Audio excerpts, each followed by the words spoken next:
When you undertake a new endeavour of any sort, doesn't matter what it is, there are three principles and ideas that you're going to have to define and integrate if you want to succeed in what you are setting out to do.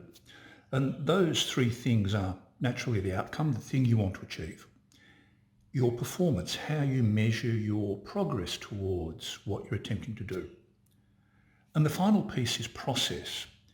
Process is the bedrock upon which it all sits. You could think of this very, very much as a pyramid. Process is at the bottom, performance is in the middle, outcome is at the top. Unfortunately, when people begin this sort of approach, they tend to invert the pyramid.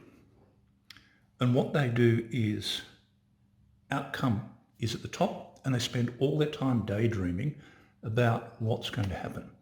Performance seems to occupy the same middle ground. Process, unfortunately, sits at the apex, and this entire thing teeters on its top.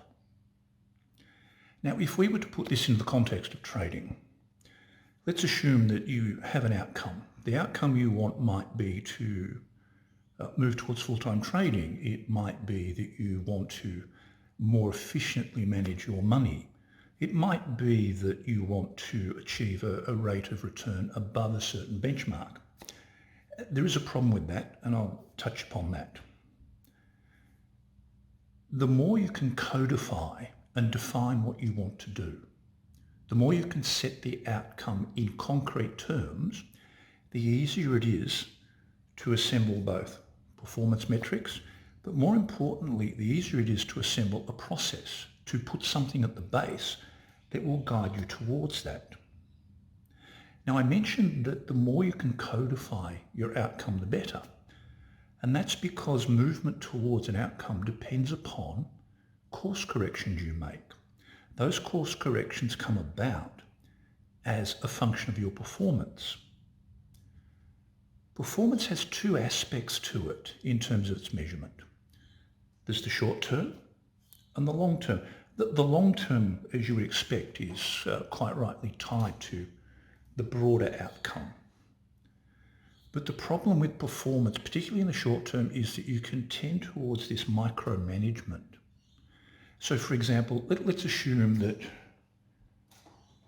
your outcome is that you want to achieve a certain benchmark. If you're measuring that benchmark on a day-to-day basis, you're falling into the trap of micromanagement. You may be making course corrections on data that is simply an artifact. As an example, let's say you wanted to achieve a return beyond the ordinaries.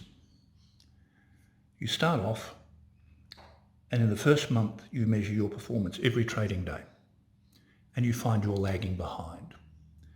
Well, there's a few things that could be occurring. One is that all systems instantly go into drawdown the moment they're put in place. They do that because a good system takes its losses first. So you'll naturally see that decay. The second element might be that the market is simply not cooperating. You can only get from a market what it will give you. You cannot force trades upon the market. So you might hit a flat spot. It might have nothing to do with you or the system. It's simply an artifact of what's going on.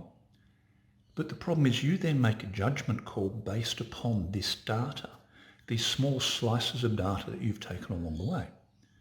You make a course correction. The course correction is incorrect because you were right all along in your approach. So when you're managing the performance of trading accounts, your trading business,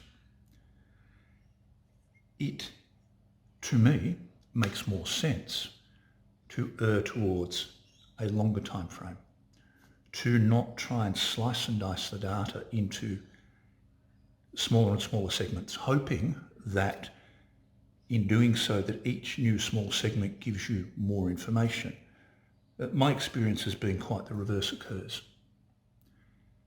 The more you rip the data apart, the more inclined you are to generate false signals, false data, but more importantly, noise that doesn't tell you anything.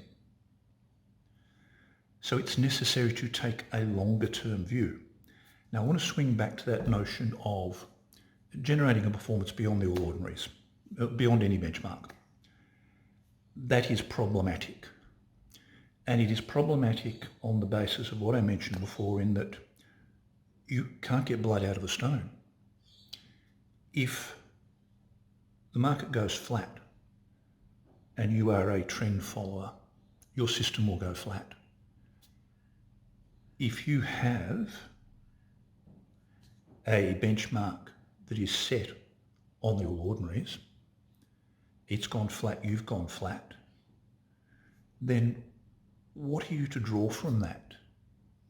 Are you to draw that your system is a failure, that you have failed, or merely that you're caught in the doldrums, that everyone else is? So you need to be very, very careful about benchmarks, about targets and the like. And they need to be reflective of an honest approach to how markets work and what actually occurs in markets.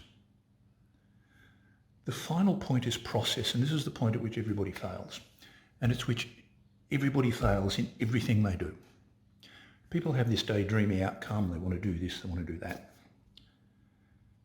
But they have no process. They have no mechanistic approach for getting there.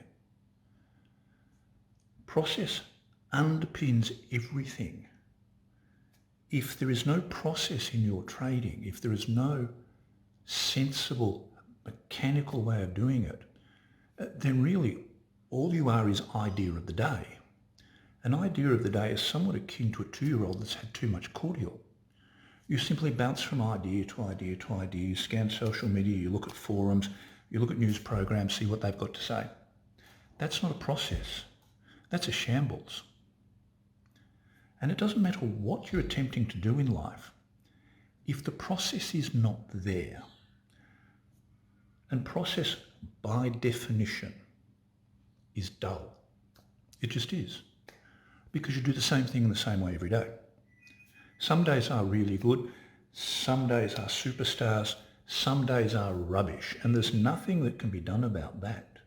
That is simply the way the world functions, and we can't change that. But what you can do is simply turn up day after day after day.